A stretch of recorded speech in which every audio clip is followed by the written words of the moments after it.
welcome back, guys, to CinePauly. Okay. Alright, cool.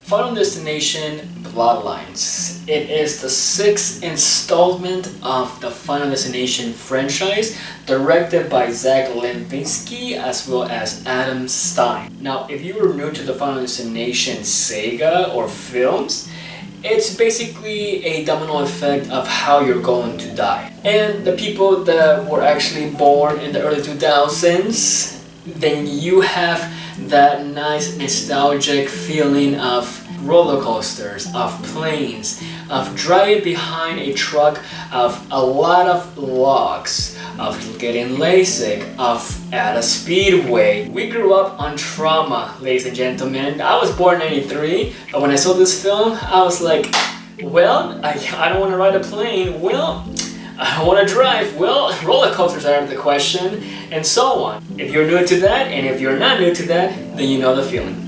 Now, Final Destination Bloodlines, it is a prequel, but also a sequel, I would say, just because this film is about this generational trauma, this family trauma, where the main protagonist, the girl, grandma, is introduced in the beginning, and she has this prima vision of this Space Needle look-alike building that just explodes and breaks, and everybody dies in it, of course.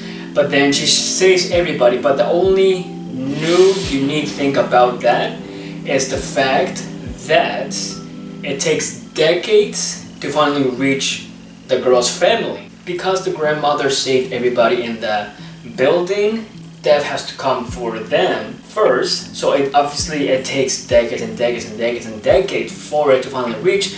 And when it finally reaches the family, then death obviously has this list where it starts from grandparents to parents to kids. That's basically what the plot is about. It's basically what the plot is about for any Final Destination film, but the unique thing about this one is that it actually makes you learn how these deaths actually operate from death's perspective, I guess you can say. And that's the thing what I enjoyed about this film, is that it takes you behind the scenes in a way of how the clues of how things are going to operate to kill somebody. The only thing what I have to say about that is that I wish they could have made the main protagonist into somebody that was more experienced in like clues. Anybody could have been the protagonist in this. Obviously the girl was, but anybody could read the grandma's,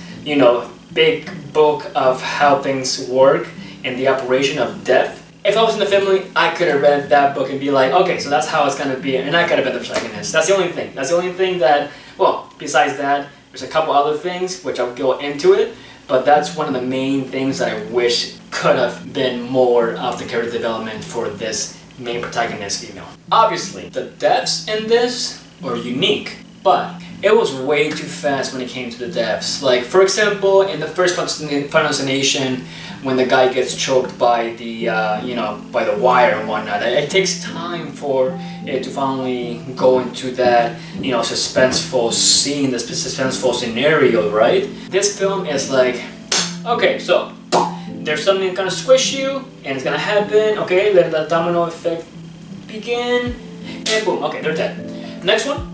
So that kind of made me feel like, okay, they're killing these characters way too quick. I get it, they want to do like a quick, death so they can have more plot in this film. At least make it worthwhile for the fans. The last thing I want to say about this film that's kind of a negative is that the ending in all this was the most stupidest ending that I could have even predicted.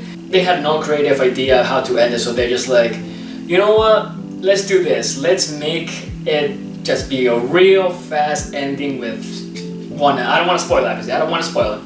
The actors in all this, I enjoyed them. I honestly felt bad for one of the characters because obviously that person was going to be next in Dev's list and how they're going to die, and I was so invested in this family that I didn't really want that person to die. With that being said, let's do this. Final Destination Bloodline. Do I recommend it? I do recommend it to all the fans in the early 2000s that have watched Final Destination films throughout the decades and the years. I enjoyed this film. It was a good time. So this film, honestly, of the franchise, is honestly on my top 3 because it explored more on how death sees things around you and how you can yourself be a detective in all this.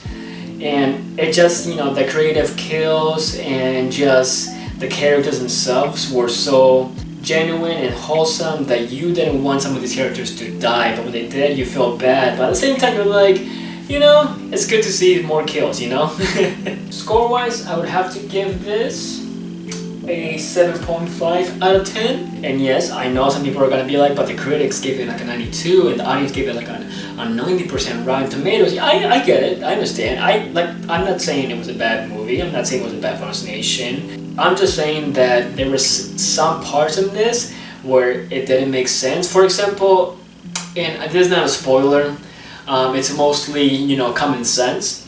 There's a scene where the grandmother is living in this house, but outside of the house there's a bunch of spikes, things that could kill you right away. That Final Destination 2, I forgot what her name was, but the blonde girl who stayed in this mental institute, that was smart because there's nothing to kill you there. I still had a good time with this film either way. Well, that is it. Did you guys like Final Destination Bloodlines? What is your favorite Final Destination film in this installment? What is your also favorite death in all the Final Destination films?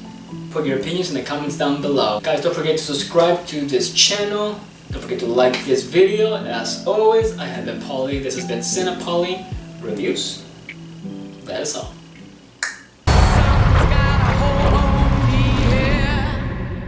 Good luck.